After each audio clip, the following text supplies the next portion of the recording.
ஓம் நம சிவாய. மாயரூபி செய்த புறச்சமய உபதேசம். விஷ்ணுமூர்த்தி தன்னிடமிருந்தே மாயஸ்வரூபமான ஒரு புருஷனை உண்டாக்கினார். அப்புருஷன் மொட்டை தலையும் மலின உடையும் மரத்தால் செய்த குண்டிகையும் மயில் தோகையால் செய்யப்பட்ட குஞ்சமும் ஒரு கையில் ஆடையும் தர்மம் என்னும் சொல்லும் உடையவனாய் விஷ்ணுவை கை குவித்து பணிந்து கட்டளைக்காக காத்து நின்றான். அவனை பார்த்து திருமால், நீ என் உடலினின்று தோன்றியதால் என் கட்டளைப்படி நடக்க கடவாய். மாயமயமான 16,000 கிரந்தங்களையுண்டு உண்டு செய்து கொடுத்தேன்.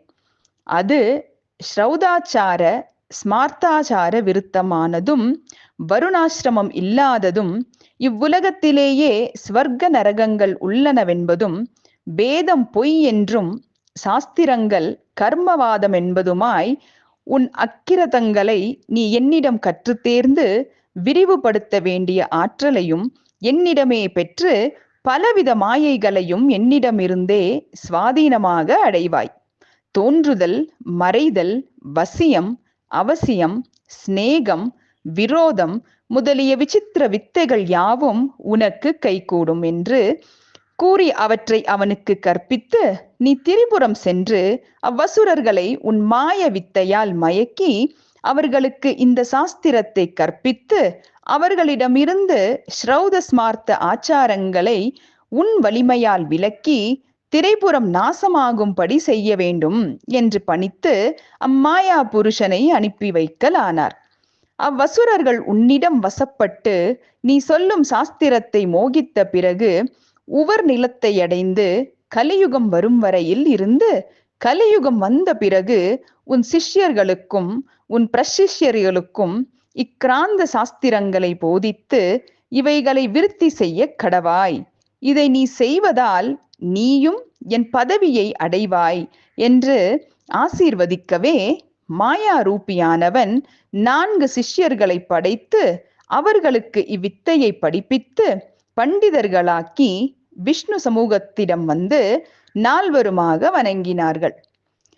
மகிழ்வுற்ற மகாவிஷ்ணு, நீங்கள் 4வரும் உங்கள் குருவைப் போலவே வித்தை பயின்று விளங்குவீர்களாக என்று ஆசீர்வதிக்க, அந்4வரும் நமக்கு கிடைப்பது எல்லாமே தர்மமே என்று சொல்லிக்கொண்டே கந்தைகளை கட்டிய பிராண நிவாரண குச்சிகளை கையில் ஏந்தி விஷ்ணுவை பணிய அவர்களின் கைகளை பற்றி தன் தேக சம்பூதனான மாயாரூபியின் கையில் ஒப்புவித்து, இவர்களை உன் போலவே நினைத்து காப்பாற்று என்று கூறி, உங்களுக்கு பூஜ்யன், ருஷி, பதி, ஆச்சாரியன், உபாத்தியாயன் என்னும் இப்பெயர்கள் விளங்கி பரவுவதுடன் சத்ருவை ஜெயிப்பவன் என்னும் என் பெயரும் கூட உனக்கு உண்டாகுக என்று ஆசீர்வதித்தார்.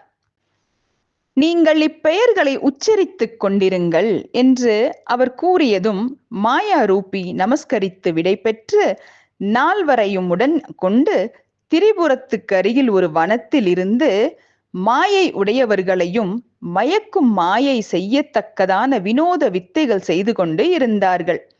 அதனை கண்டவர்கள் அம்மதத்தில் சேர்ந்து போதனை பெற்று அம்மதத்தில் பற்று கொண்டிருந்தார்கள்.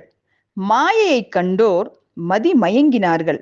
இப்படி மாயை செய்து வந்த மாயாரூபியின் வித்தைகள் விஸ்தாரமாகிக் கொண்டிருக்கும் போது நாரத மகர்ஷி விஷ்ணுமூர்த்தியை அடைய விஷ்ணு அவரையும் இந்த 5வரோடு சேர்ந்து கொள்ளும்படி சொன்னார்.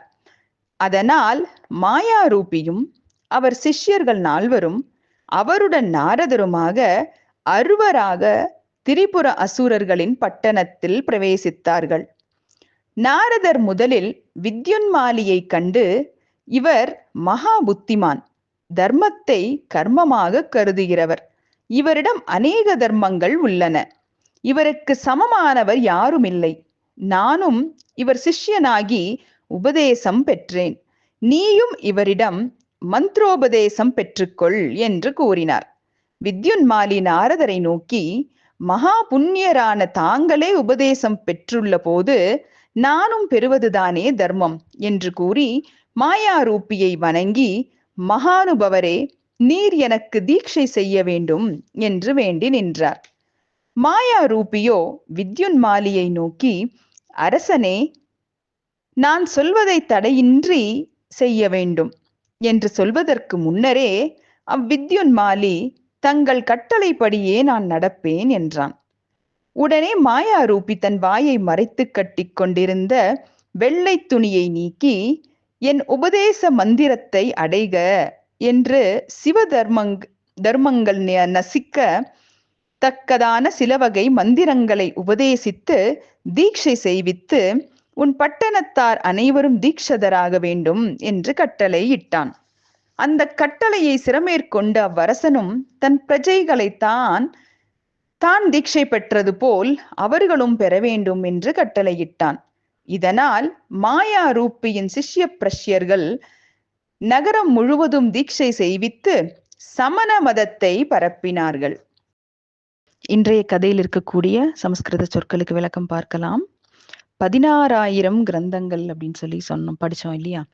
விஷ்ணு பகவான் ஒரு மாய புருஷனை உண்டாக்குறாரு.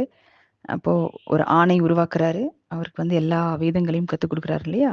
இப்போ 16,000 கிரந்தம் அப்படின்னா சாஸ்திரங்கள், வேதங்கள், சாஸ்திர நூல்கள் எல்லாத்தையுமே விஷ்ணு பகவானே அந்த மாயாஸ்வரூபிக்கு கற்றுக் கொடுக்குறாரு. ஸ்மார்த்தாச்சார அப்படின்னா வெண்பா. இப்ப நம்ம தமிழ்ல எல்லாம் சொல்றோம் இல்லையா, வெண்பா, ஆசிரியப்பா, அந்த மாதிரி பாக்கள் இருக்கு இல்லையா, அதை தான் ஸ்மார்த்தாச்சார விருத்தம்னு. அப்போ ஒரு மாயஸ்வரூபியை உருவாக்கி அவருக்கு சாஸ்திரம், சம்பிரதாயம், வேதங்கள், பாடல்கள் எல்லாமே சொல்லி கொடுக்குறாங்க. வர்ணாசிரமம் அப்படின்னு ஒன்று பார்த்தோம். வர்ணம் அப்படின்னா மக்களுடைய பிரிவு. அவங்க தொழில் சார்ந்த பிரிவு இருக்காங்க இல்லையா, அது வர்ணம் சொல்றோம். ஆசிரமம் அப்படிங்கிறது வாழ்வியல் முறை. அப்போ அந்த வர்ணாசிரமத்தையும் கற்றுக் கொடுத்து இவர் விஷ்ணு பகவான் அனுப்புறாரு, அந்த மாயஸ்வரூபிய அனுப்புறாரு. இத்தனை நாள் நம்ம எப்படி சமண மதம் எப்படி உருவாச்சு அப்படின்னு சொல்லி தெரிஞ்சிருந்தோம். இருந்தாலும் அதை பத்தி முழுமையான இது எப்படி வந்ததுன்றது தெரியல. ஆனா இன்னைக்கு நம்ம தெரிஞ்சுக்கிட்டோம். விஷ்ணு பகவான் ஒரு மாய புருஷரை உண்டாக்கி அவருக்கு எல்லாத்தையும் கற்றுக் கொடுத்துட்டு திரிபுரத்தை 3 பேரையும் அழிக்கிறதுக்காக விஷ்ணு பகவான் அங்கிருந்து அனுப்பி வைக்கிறாரு. ஒரு சமண தீட்சிதரை அனுப்பி வைக்கிறார் இல்லையா? ஓம் நம சிவாய.